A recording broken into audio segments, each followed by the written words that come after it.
Well, Karen, hey, congratulations for Not to Forget. Thank you. So, what initially brought you to a project like something like this drama here? Well, actors gig, we're gluttons for punishment and we love to work. And so when this script was brought to me, I had a lot of hesitations. I was going to have to go live in Kentucky for quite a while. I had already lived in Kentucky. I'd had that experience, but that was part of the appeal because I had old friends there. And so I talked with the director and I could see that he was open to doing something really creative and that he would let me be creative in the situation. And we worked together and we rewrote sections of the movie. And I hope imbued this character with even more texture than she already had. And then, of course, you had these young people who were pulling the scam on grandma. And so there were a lot of hijinks and fun things in the movie. And I knew it was a good family film. So I liked the tone of it. The previous movie that I did gig was a horror movie with horrible, horrible torture in it. So this one was quite a bit gentler. Well, it seems like you had a lot of fun, especially with the younger cast Uh-huh. there. Yes, and then all those wonderful Academy Award winning supporting players who came in for a day or two. And it was such a thrill for me, to work side by side with Lou Gossett and Cloris Leachman. And I had loved Cloris all the way back in Hollywood when we did a fundraiser together for the Equal Rights Amendment. And I just thought she was marvelous. So yeah, it was quite a privilege to work with these people. I know it is a remarkable, especially with Cloris's career, and not to mention that Olympia Dukakis also had a role, and both Cloris and Olympia, it's their last roles of their career. Yeah, so it's historic almost. So what do you think about those two greats being in film like this, especially for it being their last film? Oh, to me, it's just proof that actors love to work. They didn't need to work. They don't need money. They don't need proof that they can act. We just love to act. We love it. And so here they are in this film in these small roles. Now, for yourself, you played Melody, who is starting to succumb to Alzheimer's. Could you tell about the preparation process on getting ready for a character like this? Because that's not an easy feat. Well, of course, I had personal experience because my own mother suffered from dementia and she lived with my sister and brother-in-law.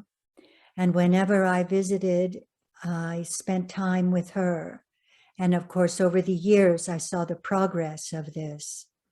And I read a great deal that my sister told me about to help me to understand how to cope with her. One of the books that was so useful was called The 36-Hour Day. And that's for people who are giving care or are relatives of Alzheimer's or dementia patients. And then there's a new book about dementia out. Well, it was new before we made the film, so that was probably 2019. And it might be a new understanding of dementia. Look, I'm demented, I can't think of it. The important thing in that book was that there comes a point where we really have to ask ourselves if we're doing the patient a favor to keep the patient alive. But that's a serious subject, and the film is not about that. The film is much more fun. I know. I love your interaction with you know, a young actor such as Tate. Could you talk about you know, Tate and interacting with them, because you know it is goofy, it is fun, and it makes you smile from, you know, from start to finish. Oh, thank you. I'm so glad to hear that. I haven't talked to that many people who have seen it who aren't already in it or, involved with it. And of course, everybody who's involved wants to think it's wonderful. So I'm really glad you found it delightful. And here is this young guy, he thinks he can pull a fast one on grandma. And I think that's kind of a funny setup. And grandma is really surprising him because of her strange reactions to things, like her corn room, which is all decorated in corn husks and popcorn and everything corn, because that's how she made her money. What about for yourself, like playing the piano? Was do you play the piano, or you had to pretend? No, I had to pretend.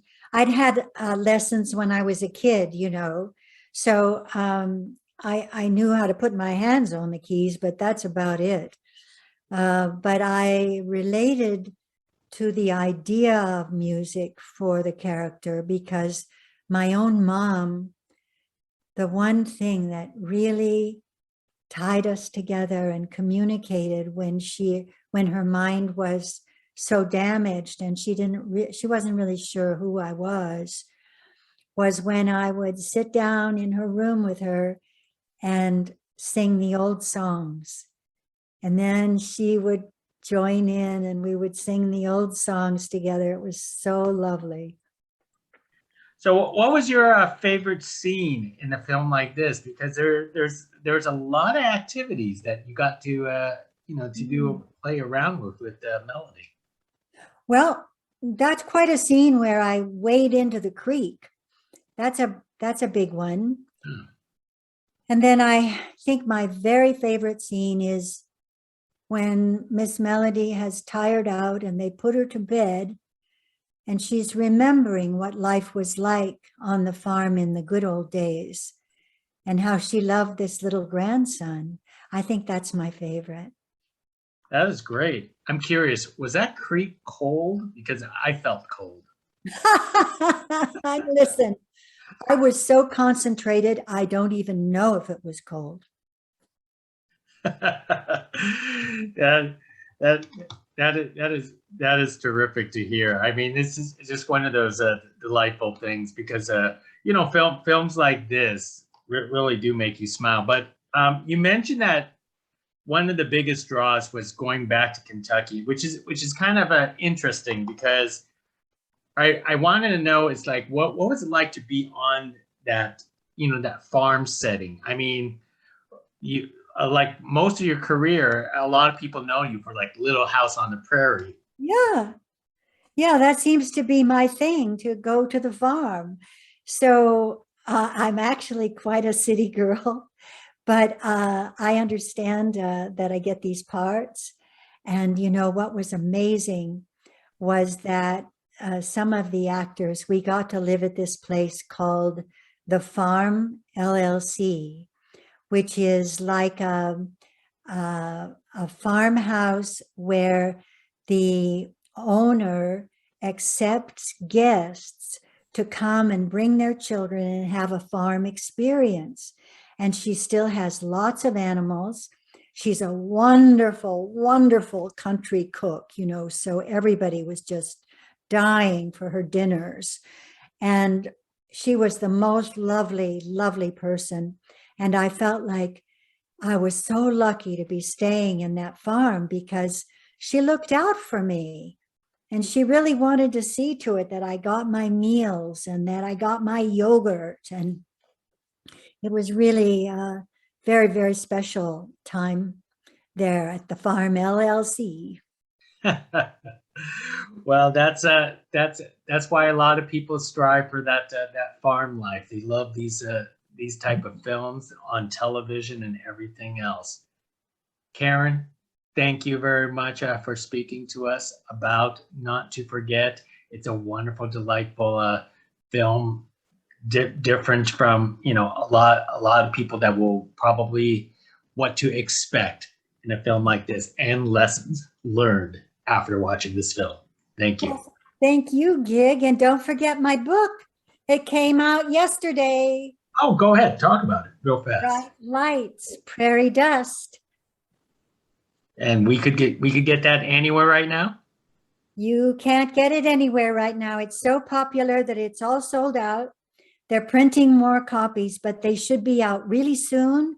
Plenty of time for Christmas. Okay, most excellent. Thank you very much, Karen.